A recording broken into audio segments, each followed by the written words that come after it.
Estamos de volta, meus amigos, para mais uma aula de Direito Constitucional para o seu concurso de escrevente técnico judiciário do Tribunal de Justiça de São Paulo, TJSP. Ó, você sabe que a gente está agora no artigo 5º da Constituição, a gente já está terminando o artigo 5º. Eu imagino que em mais 2 ou 3 vídeos seja possível terminar todo o artigo 5º. Nós vamos dar prosseguimento. Eu quero fechar todo o edital de Direito Constitucional para o seu concurso, deixar ele já aqui prontinho para você, para que a parte de Direito Constitucional você já fique afiado, afiada para fazer a sua prova. Além disso, eu quero apenas fazer uma observação aqui para você, que é a seguinte: todo esse conteúdo que você está estudando aqui, mesmo que agora, eu não sei, tudo que se fala do concurso é especulação. Todo mundo que fala, ninguém sabe de nada. Todo mundo só fala e tudo é especulação. Mas o ponto importante é que tudo isso que você está estudando aqui pode ser usado, pode ser aplicado para tantos outros concursos. E é isso que eu quero que você entenda. Por quê? Porque todo o conteúdo que você está vendo aqui também faz parte de uma base comum de estudo para outras provas, para oficial de promotoria, para auxiliar judiciário, para técnicos dos tribunais, seja técnico do TRF, técnico do TRE, Tribunal Regional Eleitoral, técnico do TRT, Tribunal Regional do Trabalho. Então isso é muito importante. Até você que já tem nível superior e que por vezes pensa em fazer um concurso de analista, para quem tem curso superior é um bom concurso também de analista, todo esse conteúdo aqui também pode ser usado, tá? Então eu entendo que você, assistindo às aulas aqui, você vai ficar preparado para o concurso, sim, de escrevente, mas também todo o conteúdo aqui você conseguirá se utilizar dele para outras provas, para outros concursos. Então isso eu acho muito relevante para você realmente aproveitar. Cara, eu estudei para um monte de concursos, eu fiz um caminhão de concursos, eu só falo os concursos que eu passei. Por quê? Porque eu não passei em tantos outros. E isso realmente faz parte da vida, isso realmente é uma base que você vai pegando, um conjunto de informações que você vai assimilando, que com o passar do tempo permitem sim que você seja aprovado no concurso. Professor, mas dá para passar de primeira? Dá também. Eu conheço muita gente que passou estudando direitinho, corretamente já e passou no primeiro concurso. Eu não vou vender aqui para você a ilusão de que o concurso você resolve em 2 meses de estudo. Não vai dar certo. Entendo o que eu estou falando. É muito difícil que você se utilize apenas de 2 meses, de um mês, sei lá, para estudar e consiga passar. Por isso que eu tenho feito tudo isso aqui com muitos detalhes, exatamente para que você assista às aulas, para que você reveja, e dentro disso, dentro desse aprendizado contínuo, é que eu tenho a turma de exercícios, tá? Na turma de exercícios são R$ 10 por mês para você ter acesso a um conjunto de questões que eu faço. São 20 questões dos assuntos que são tratados aqui no canal, porque eu considero que as aulas do canal, elas de fato são muito boas, eu recebo elogios por isso e eu faço com muitos detalhes mesmo as aulas, mas depois eu preciso mostrar para você como é que cai, como é que isso pode ser perguntado. Por vezes, até durante as aulas, eu até coloco, olha, isso aqui é perguntado desse jeito e tal, mas é importante que você exercite isso, que você se teste, isso é muito relevante, tá? Então eu realmente aconselho que você entre na turma de exercícios. Eu tenho também o material anterior de abril, de maio, de junho e agora julho. Para cada um desses meses eu cobro R$ 10, que é um valor absolutamente pequeno, simbólico, mas que faz com que você se comprometa. As turmas sempre estarão abertas, tá? Eu preciso dizer isso porque às vezes as pessoas me perguntam, ainda estão abertas as turmas? Sim, elas estarão abertas. Enquanto eu completar, eu tenho lá 2 grupos já no WhatsApp. Depois que eu completar o segundo grupo, eu vou partir para o terceiro grupo e assim por diante. Então a ideia é que você realmente consiga exercitar isso e, cara, não perca a oportunidade. Às vezes a gente se lamenta porque a gente ouve notícias, olha, vai demorar para sair o concurso. Cara, assim, eu sei que é ruim a gente estar nessa fase de estar esperando o edital, mas tente olhar pelo lado bom, porque você está tendo uma chance que talvez outras pessoas não tiveram de estudar com cuidado todo esse conteúdo, tá bom? Então, R$ 10 por mês, o meu número de WhatsApp está aqui embaixo. A gente está no artigo 5º da Constituição.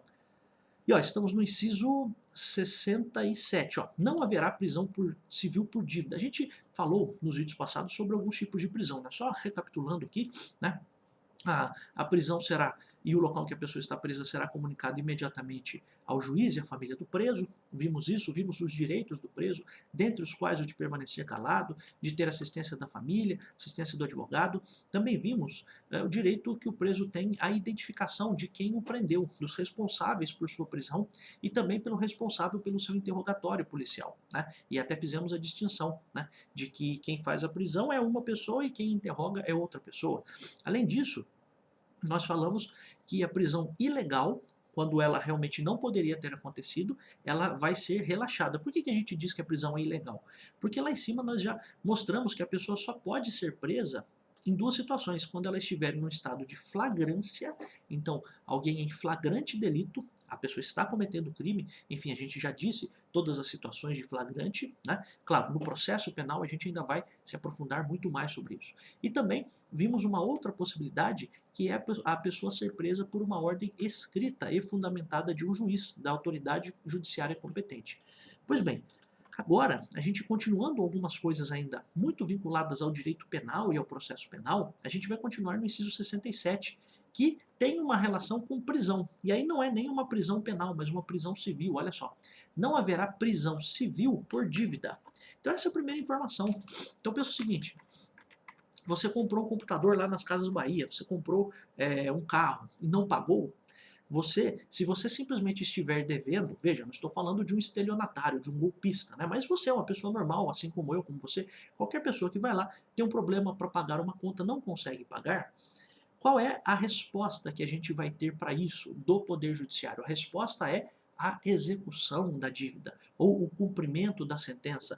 A pessoa para quem você está devendo vai precisar de um processo e vai buscar no processo retirar de você bens, né? Agora, não é possível que a pessoa seja presa porque está com uma dívida. Então essa é a primeira ideia. Então, se você está devendo lá, não estou falando para você ficar devendo, pelo amor de Deus, né? E parênteses, né? Você que está com dívidas, eu posso tomar posse no concurso? Claro que pode, não tem nenhum problema, tá? Você não pode tomar posse se você for criminoso, tá? Aí não pode, né? Mas você está com uma dívida, sabe o que você faz com a dívida? Você paga, simplesmente isso. Ou você negocia, não tem problema algum.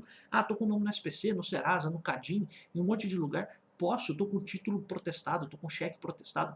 Posso tomar posse? Pode, não tem problema algum, tá? Fique tranquilo, tranquila com relação a isso. Até por isso que talvez você esteja fazendo o concurso, porque talvez você estivesse devendo exatamente porque não tinha uma estabilidade, não conseguia receber um bom salário e acabou tendo algum problema e não conseguiu pagar suas dívidas. Então, não tem problema nenhum. Mas a ideia qual é? Não haverá prisão civil por dívida, tá? Essa é a primeira ideia. Então, vou até anotar aqui, ó. Se você tiver uma dívida, você não será preso. O que acontecerá é que a pessoa para quem você deve se utilizará da justiça, e aqui entenda poder judiciário, para cobrar essa dívida de você por meio de um processo, tá? Então essa é a ideia, tá? Então se você tiver uma dívida, você não será preso por essa dívida, tá? Então essa é a primeira ideia.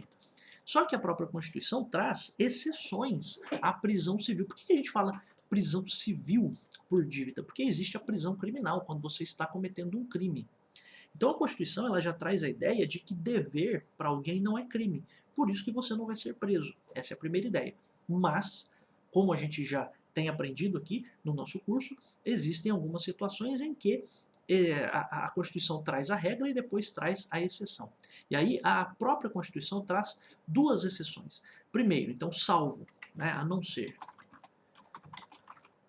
no caso, né, então a não ser no caso do responsável pelo inadimplemento voluntário e inexcusável de obrigação alimentícia. Então, olha só, inadimplemento é falta de pagamento. Quando você está inadimplente, você está devendo. Então, existe uma falta de pagamento. Então, primeira possibilidade de prisão por uma dívida que você tem. Qual é? A de não pagamento, a de falta de pagamento. Então, a do responsável pelo inadimplemento voluntário. Então, não paga porque não quer pagar. Então, inadimplemento voluntário. Então, a pessoa não paga porque não quer pagar. e inexcusável, sem desculpas. Escusas para o direito é desculpa, para o português, né? Mas é apenas explicando aqui para você, né? Então, inexcusável, sem desculpas, sem justificativas. Então, inadimplemento, voluntário, ou seja, porque a pessoa não quer pagar. Inadimplemento inexcusável, a pessoa não tem nenhuma justificativa do que de obrigação alimentícia. Aqui entenda pensão alimentícia. Você certamente já ouviu em várias situações alguém falar assim, olha, a única coisa que dá cadeia no Brasil é não pagar pensão.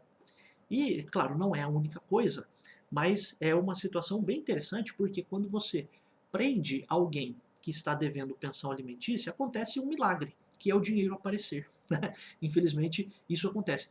Professor, mas eu estou estudando também para concurso e estou devendo pensão. Eu vou ficar com a ficha suja? Eu vou ser considerado um criminoso? Não é esse o caso, tá? Porque é uma prisão civil. É uma prisão por uma dívida. Claro, pague a pensão, tá bom? Seja responsável, pague a pensão. Se for o caso, vai lavar banheiro para pagar a pensão do seu filho. Seu filho não pediu para nascer, você tem que pagar a pensão. Ponto. Não tem desculpas para não pagar, tá? Então essa é uma questão importante aqui. Não sei se eu estou ofendendo alguém, não estou falando para ninguém especificamente, mas pague a pensão. Não consegue pagar, entre em contato com a mãe, com quem está com a criança, dê os seus pulos. Vai olhar carro, vai vigiar carro, vai vender bala no farol, vai fazer qualquer coisa, tá? Mas pague a pensão do seu filho, porque senão você pode ser preso. Então olha só, por causa dessa dívida, né? Então, olha só, não haverá prisão civil por dívida, essa é a primeira ideia, mas a gente tem exceções, a não ser no caso de falta de pagamento, então, inadimplemento voluntário e inexcusável de obrigação alimentícia. Este é o primeiro caso, falta de pagamento de pensão alimentícia, obrigação alimentícia. Ponto. Segunda situação que a Constituição traz para a prisão civil, depositário infiel. Sabe quem é o depositário? Depositário é a pessoa que fica cuidando de um bem por determinação da justiça. Então pense o seguinte, eu estou com uma dívida, estou devendo o meu carro, e aí o que acontece? O oficial de justiça vem buscar o meu carro. Existe lá um processo, o oficial de justiça vem buscar o meu carro. Qual é o ponto principal? O juiz vai dizer uma pessoa, vai indicar uma pessoa que será o depositário. Por vezes, esse veículo não vai ser entregue diretamente para a empresa que te vendeu o carro, ou para o banco que é responsável por essa cobrança dessa dívida. Por vezes, o próprio juiz, ele até pode dizer que o banco vai ficar responsável pelo carro. Mas existem situações em que o juiz diz o seguinte, olha, eu vou deixar com uma terceira pessoa esse carro, tá? Essa pessoa é chamada de depositário. Então, olha só, o depositário é essa pessoa. A pessoa que fica no encargo de cuidar de um bem por determinação do juiz. Aí pensa o seguinte, esse cara que recebeu esse bem por ordem do juiz, imagina uma pessoa que recebeu o carro por ordem do juiz, para ficar ali vigiando, cuidando, por vezes existe um pátio, né, para deixar esse carro. Pensa o seguinte, o depositário, essa pessoa que está recebendo o carro, imagine que passa pela cabeça dele a seguinte ideia, quer saber, eu estou com muito carro aqui no meu pátio, eu vou começar a vender alguns carros aqui. Se ele fizer isso, se ele se desfizer do bem que ele recebeu pela justiça como um encargo para cuidar dele, ele é considerado como depositário infiel. E aí qual é o ponto? Você sendo depositário infiel, segundo a Constituição, você também poderia ser preso, porque de algum modo você está traindo a confiança do Poder Judiciário.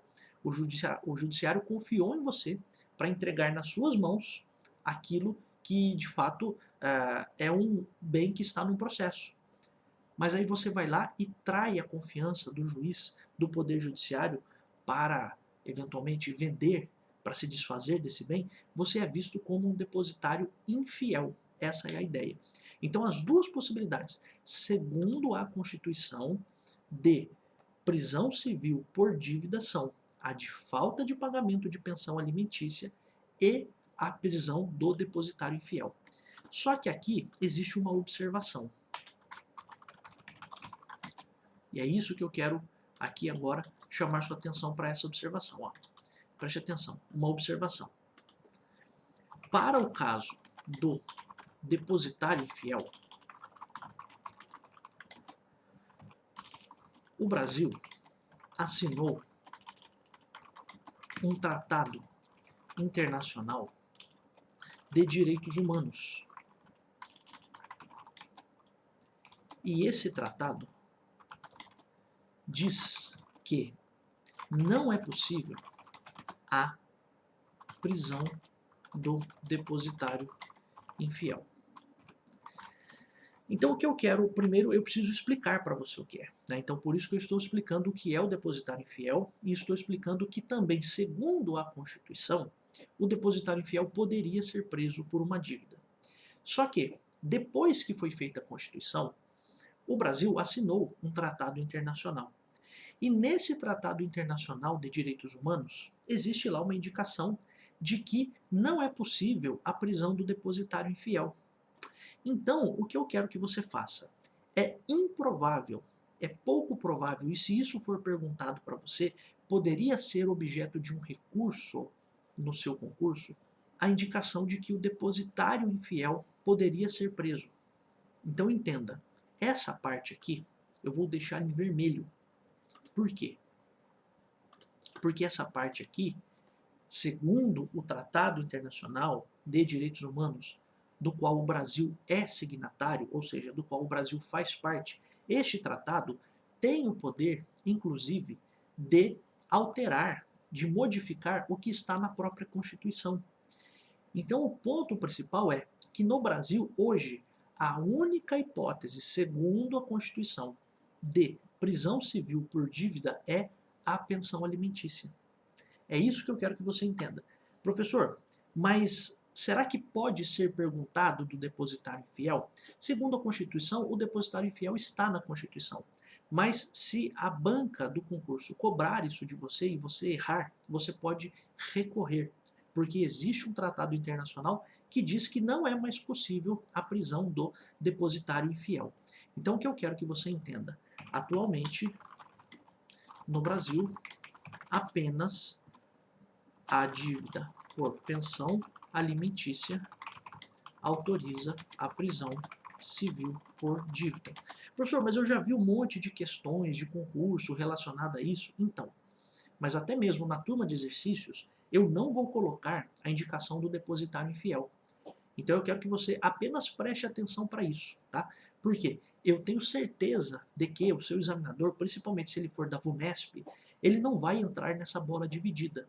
Ele vai apenas dizer o seguinte: é possível a prisão civil por dívida no caso de dívida de pensão alimentícia. É uma afirmação verdadeira, tá? Então essa é a ideia. Ele vai dizer que é possível a prisão por dívida por inadimplemento inexcusável e voluntário de pensão alimentícia, e será uma afirmação verdadeira. Possivelmente ele não toque na questão relacionada ao depositário infiel, mas eu preciso explicar para você o que é o depositário infiel, eu preciso explicar para você que existe esse tratado de direitos humanos, e eu preciso dizer para você que atualmente, inclusive por um entendimento do próprio Supremo Tribunal Federal, a única possibilidade de prisão civil por dívida é a dívida de pensão alimentícia. Em geral, você está aqui nesse curso, você sabe que eu não entro muito nas questões de jurisprudência, daquilo que é o entendimento do Supremo Tribunal Federal. Eu quase nunca faço isso, mas essa é uma questão importante para a qual eu quero chamar sua atenção. E se eu fosse resumir para você, eu diria o seguinte: olha, embora esteja na Constituição que o depositário infiel pode ser preso por uma dívida, o que se entende hoje é que apenas a pensão alimentícia é que autoriza a prisão civil por dívida. Ponto. Essa é a ideia, tá bom? Então essa é a primeira informação do inciso 67, isso que eu quero que você guarde. Vamos para o inciso 68. A partir do inciso 68, ó, nós vamos ver o 68, 69, 70, 71, 72. Todos esses incisos a gente vai chamar isso aqui, ó, de remédios constitucionais. Esse é um ponto. Então vamos lá, ó. Os incisos. Então atenção. Os incisos. Eu vou colocar em número, vou colocar aqui, ó. Incisos 68, 73, são chamados de remédios constitucionais. A gente vai ver ponto a ponto cada um. Por quê? Porque é muito relevante que você tenha essa compreensão de quais são esses remédios constitucionais. Eles são medidas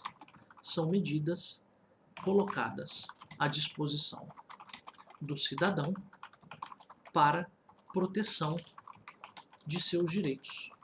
Porque você está vendo, né? Tudo aqui em cima são direitos. A gente está falando de direitos. Olha, a pessoa tem direito de tal coisa, não vai acontecer tal coisa contra ele, não vai ser preso, etc. Né? Tem garantias, tem coisas que não vão acontecer.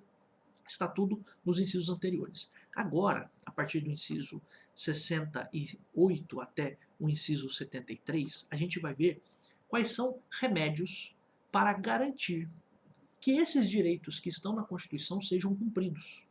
Então a gente vai começar pelo mais famoso deles, que é o habeas corpus. Eu me lembro que quando eu estava começando até na advocacia, eu lembro que uma vez eu recebi uma pessoa que falou assim para mim: doutor, eu preciso entrar com um corpus Christi. Não, é habeas corpus, tá? Por favor. O que é o habeas corpus? Ó, habeas corpus, então conceder-se-á habeas corpus sempre que alguém sofrer ou se achar ameaçado de sofrer violência ou coação em sua liberdade de locomoção por ilegalidade ou abuso de poder. Vamos por partes. Então, para que serve o habeas corpus? Essa é a primeira coisa. Habeas corpus, ele serve para proteger alguém que está com perigo na sua liberdade de locomoção. Então vamos lá, algumas coisas importantes. O habeas corpus, ele pode acontecer tanto se a pessoa está sofrendo uma restrição na sua liberdade, como se ela estiver ameaçada de sofrer. Então pensa o seguinte, a pessoa que está sofrendo uma ameaça, uma violência. Então veja só, a pessoa que está sofrendo uma violência ou uma coação na sua liberdade. O que aconteceu com ela? Ela está presa. Então, aqui a gente está falando de uma pessoa que está presa. Então alguém foi presa indevidamente. E aí o que se dá para ela como um remédio constitucional? O habeas corpus. Então a primeira coisa que eu quero que você entenda, o habeas corpus ele é dado para alguém que está sofrendo uma violência ou uma coação na sua liberdade de locomoção. Por quê? Se ela está sofrendo é porque ela está presa indevidamente. Essa é a primeira ideia. Mas também é possível que você tenha um habeas corpus quando alguém está ameaçado de sofrer. Então a pessoa está achando que pode ser presa. Eu nem vou entrar em nada de política, nem nada disso aqui, mas você está vendo lá a CPI, né? Agora a CPI da pandemia. E veja só, algumas pessoas que vão depor, elas entram com um habeas corpus porque elas têm medo. Medo do quê? De saírem presas da CPI. Então, quando a pessoa está se sentindo ameaçada de sofrer uma violência ou uma coação pode ser um constrangimento, tá? Na sua liberdade de locomoção, o que ela faz? Ela entra com um habeas corpus. Aí a gente precisa entender uma coisa. Quando a pessoa está se sentindo ameaçada de ser presa, mas ainda não foi presa, ela quer prevenir essa situação.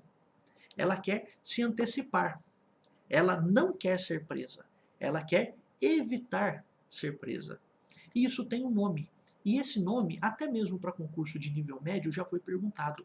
Isso aqui a gente chama de habeas corpus preventivo. Por que preventivo? Porque a pessoa quer prevenir, quer evitar a prisão. Tudo bem? Então essa é a primeira ideia. Quando a pessoa já foi presa, ela já está presa. A gente chama esse habeas corpus de habeas corpus repressivo. Porque ela já foi presa.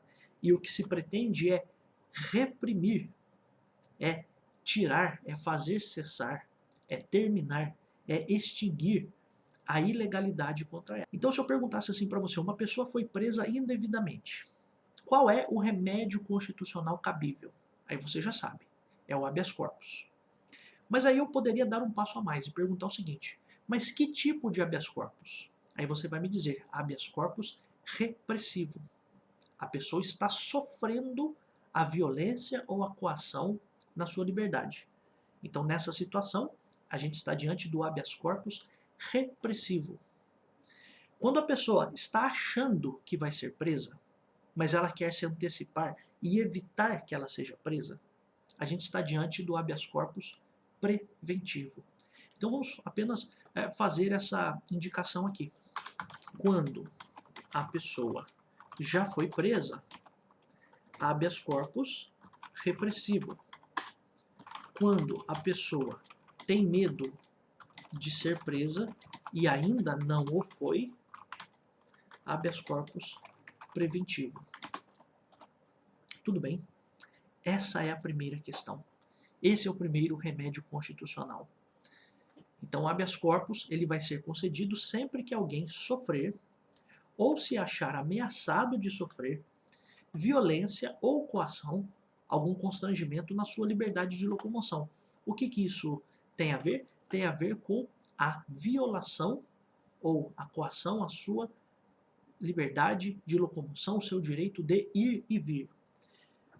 Claro, você não está estudando direito, né? Aqui o curso não é uma faculdade de direito. Mas isso tem a ver só com a sua pessoa, tá? Então a ameaça é contra você. É você ser colocado dentro de uma jaula, dentro de uma cadeia. Por isso que não cabe, por exemplo, habeas corpus para quando você tem o seu carro apreendido. Né? Não existe isso, tá? Ah, eu não posso mais me locomover com o meu carro, eu sou um taxista, sou um motorista, sei lá o que, não posso ir trabalhar com o meu carro porque prenderam o meu carro indevidamente. Tudo bem, prender um carro não é habeas corpus, porque o habeas corpus é sempre que alguém. Então, sempre que uma pessoa, tá? Alguém é uma pessoa. Se achar sofrendo ou ameaçada de sofrer uma violência na sua liberdade de locomoção ou uma coação na sua liberdade de locomoção. Aqui é constrangimento, né? Constrangimento, né? Constrangimento. Por ilegalidade ou abuso de poder. Então alguém está fazendo uma prisão ilegal, né? Então essa é a ideia. Uma outra observação aqui é que às vezes o estudante de direito muito emocionado, lá na primeira aula de direito constitucional, ele começa a ver isso aqui, ele fala, ah, então tá. Então, por exemplo, o pedágio, se eu não pagar o pedágio, eu não vou conseguir me locomover, eu sou obrigado a pagar o pedágio, vou entrar com habeas corpus para eu poder ir para onde eu quiser. Não, meu filho, não é isso não. Segura aí porque não é isso, sabe por quê? Porque o pedágio é outra coisa. Porque se você quiser passar por ali a pé, você passa. Você só está pagando o pedágio porque você está passando de carro, tá? Então, por favor, às vezes os estudantes de direito, principalmente, têm essas ideias mirabolantes. Então, prender o seu carro não é habeas corpus. Você quer passar pelo pedágio e está sendo impedido de passar, você está sendo impedido de passar porque você está de carro, não é porque é você. Se você passasse a pé, você poderia passar. E outra coisa, né? Você não é obrigado a usar a estrada. Você está pagando ali uma tarifa para usar a estrada. Por favor, então não confunda isso, tá? Então, habeas corpus, o que é? Para proteger alguém que está sofrendo um constrangimento na sua liberdade ou alguém que está em vias de sofrer, está na iminência de sofrer, mas ela quer evitar ser presa. Então ela sabe que estão armando contra ela sabe que está sendo ameaçada, ela se sente ameaçada de ser presa. O que ela faz? Ela faz o habeas corpus preventivo. Essa é a ideia. Então nós estamos falando aqui do habeas corpus. Habeas corpus tem a ver com a liberdade de locomoção do indivíduo. Essa é a primeira coisa, tá bom? Então esse é o primeiro ponto, esse é o primeiro remédio constitucional, é o habeas corpus. Agora a gente vai para o segundo. Aliás, a gente vai passar para o inciso 72. Depois eu vou voltar para os outros. Por quê? Porque o mandado de segurança que a gente está vendo aqui, ele fala, ó, conceder-se-á mandado de segurança para proteger direito líquido e certo não amparado por habeas corpus ou habeas data. Então eu entendo que a gente precisa primeiro falar sobre o que é o habeas data para depois eu voltar para o mandado de segurança. Tá? Então, a gente está agora no inciso 72. Ó. Conceder-se-á habeas data, ó, e primeiro, né, só uma tradução aqui do habeas corpus, é tenha o seu corpo livre. Tá? A tradução da expressão latina é tenha o seu corpo livre. O meu corpo está preso e agora tenha o seu corpo livre. E uma observação, o habeas corpus é uma das poucas medidas judiciais que podem ser feitas por alguém que não é advogado. Porque, no fundo, o que se está tratando aqui é da liberdade de locomoção. Então, numa situação como essa, você pode, se você for preso indevidamente, você pode, existe sempre a história clássica, né, nos livros de direito, sobre as pessoas que fizeram o habeas corpus num papel de pão ou no papel higiênico, enfim. Então, isso existe lá existem lá nos livros esses relatos. Mas as pessoas presas, elas mesmas podem fazer o habeas corpus, tá? Então essa é a ideia, não precisa de um advogado, muito embora, é claro que o advogado tenha uma capacidade muito maior de fazer o habeas corpus, mas qualquer pessoa, você, qualquer pessoa do povo pode fazer um habeas corpus. Então tenha o seu corpo livre, essa é a primeira ideia. Aí a gente vai ver o habeas data. Sabe o que é habeas data? Como uma tradução, né? Tenha os seus dados livres. Então, habeas data tem a ver com dados. Então, veja só, olha só, conceder-se-á habeas data são duas hipóteses. A primeira delas, para assegurar o conhecimento de informações relativas à pessoa do impetrante. O que é impetrante? Relativas à pessoa de quem está entrando com o habeas data. Quando você está impetrando, você está entrando com o habeas data. Então, o habeas data serve para assegurar o conhecimento de informações. E aqui entenda informações como dados, tá? Dados pessoais, relativas à pessoa do impetrante, constantes de registros ou bancos de dados de entidades governamentais ou de caráter público. Então, a primeira situação de habeas data é para você ter conhecimento de suas próprias informações. Informações relativas à pessoa do impetrante. As suas próprias informações. Constantes de registros ou banco de dados. De onde? De entidades governamentais ou de caráter público. Eu preciso fazer essa explicação. Por quê? Você sabe que antes da Constituição nós estávamos no período de ditadura militar. E é certo que a ditadura fez vários registros de pessoas que possivelmente eram subversivas, pessoas que atentavam contra a moral, os bons costumes, etc. e tal. Qual a ideia? O habeas data é uma novidade da Constituição Federal de 88 para garantir que você saiba tudo o que os governos e os órgãos públicos têm a seu respeito. É isso. Por quê? Porque imagine o seguinte, que você, durante a ditadura militar, estava contra o regime. Pode ser que exista lá contra você uma ficha dizendo tudo sobre você.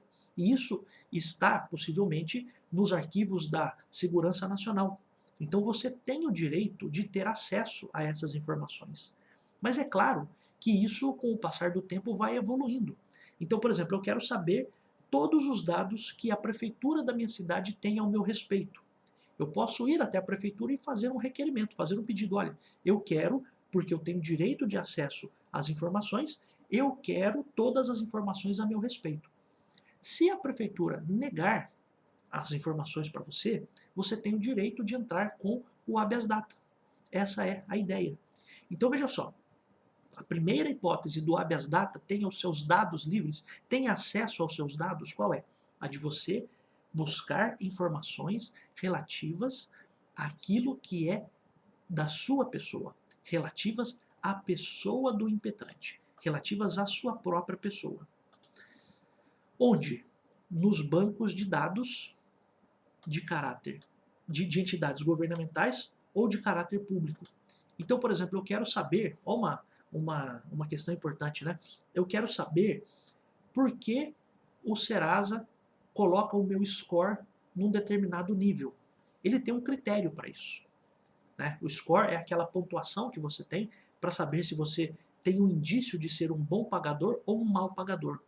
Mas o Serasa, por mais que ele seja, tem lá uma característica de natureza privada, etc e tal, mas ele tem dados de caráter público. Por quê? Por que tem caráter público? Porque se você for num banco pedir um empréstimo, o banco vai consultar onde? Vai consultar o Serasa. Então qual a ideia? A ideia principal é, se você quiser acesso a esses dados, você tem direito de ter acesso.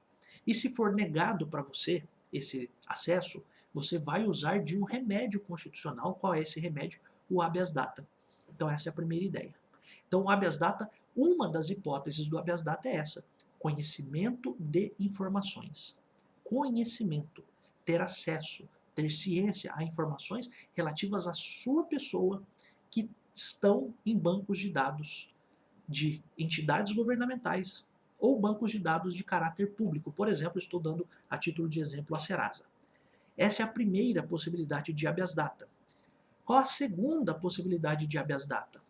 Está na linha B.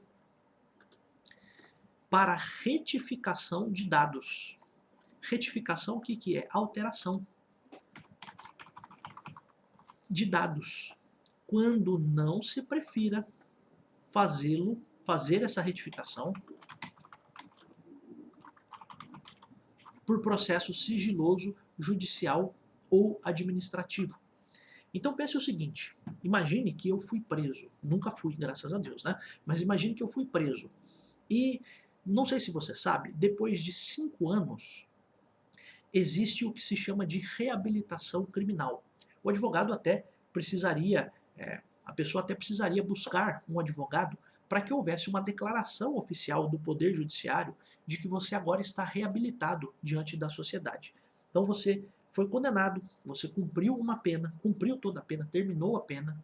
Aí o que acontece? Se depois de 5 anos não houver nenhuma outra punição para você, se você nunca mais teve nenhum problema, você tem o direito de ser considerado como uma pessoa reabilitada. Pois bem, imagine que mesmo assim, mesmo que você tenha entrado com a reabilitação, porque isso precisa de um processo judicial para isso, mesmo assim a polícia para você na rua e percebe que lá no banco de dados da polícia consta você como uma pessoa procurada, ou consta você como uma pessoa que está respondendo a um processo. Embora você não tenha nenhum mandado de prisão contra você, nem nada disso, isso é uma situação totalmente desconfortável. Então você pode se utilizar do habeas data para mudar esses dados, para fazer com que lá no banco de dados da Secretaria de Segurança Pública seja retirada essa informação de que um dia você foi preso. Então veja só, você pode se utilizar do habeas data e veja, você até pode fazer isso por um processo. Ó. Sempre a própria Constituição diz, quando não se prefira fazer essa retificação de dados por um processo sigiloso, um processo judicial, então eu poderia entrar com uma ação para retificar esses dados num processo comum, normal, ou fazer isso até administrativamente na própria repartição pública. Mas veja só, a opção pelo habeas data, ela é válida. Ou seja, se você não quiser fazer por um processo sigiloso, um processo judicial, um processo administrativo, que pode ser muito mais demorado, você pode fazer isso pelo habeas data. Por quê? Porque o habeas data é algo mais rápido. Tá? Ele tem um andamento muito mais rápido do que um processo normal, do que um processo comum. Então qual a ideia? Você pode retificar, você pode alterar, você pode mudar, alteração, mudança de dados. Dados o quê? Dados pessoais, tá? Quando você não preferir fazer isso por um processo judicial que demora mais ou por um processo administrativo que também demora. Então qual a ideia do habeas data? Você pode usar, então vamos colocar aqui, ó, é possível, observação, é possível se utilizar do habeas data para 1. Ter acesso às minhas próprias informações. Só acesso. Eu quero saber, ó, o que estão falando de mim? O que é que tem registrado sobre mim aqui? Essa é a primeira situação. E a segunda situação, para que eu tenha para mudar, retificar os meus dados na própria repartição pública. Essa é a ideia. Eu me lembro, como advogado, né, eu fiz uma vez um habeas data de uma pessoa que estava postulando pelo recebimento do seguro-desemprego.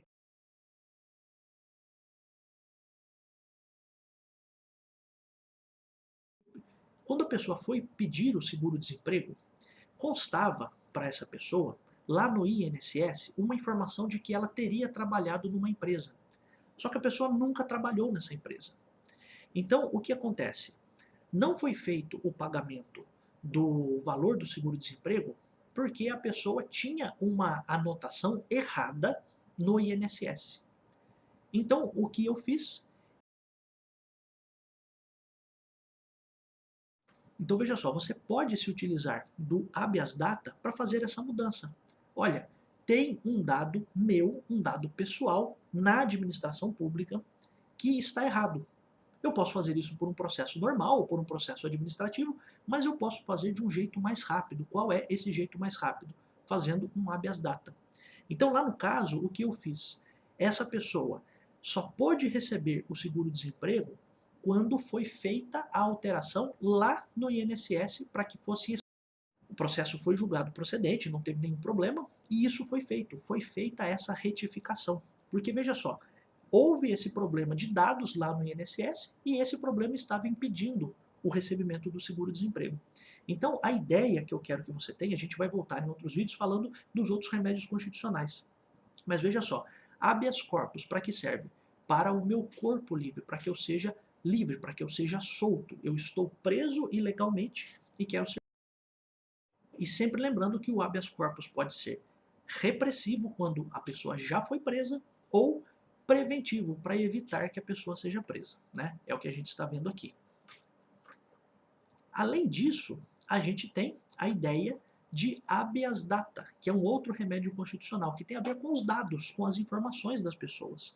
E aí você pode fazer isso simplesmente para ter acesso ao que falam de você dentro da repartição pública, a todas as informações relativas a você, e pense que isso foi pensado para pessoas que se sentiam perseguidas na época da ditadura, para que elas tivessem acesso às fichas que os órgãos de investigação da ditadura tinham sobre essas pessoas, para que você tenha acesso.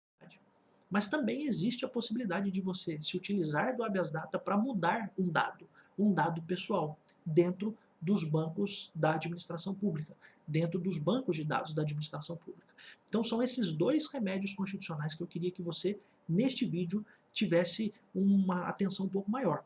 Habeas corpus para a liberdade, habeas data para informações, para ter acesso a informações e para mudar essas informações, caso você entenda que é necessário fazer isso.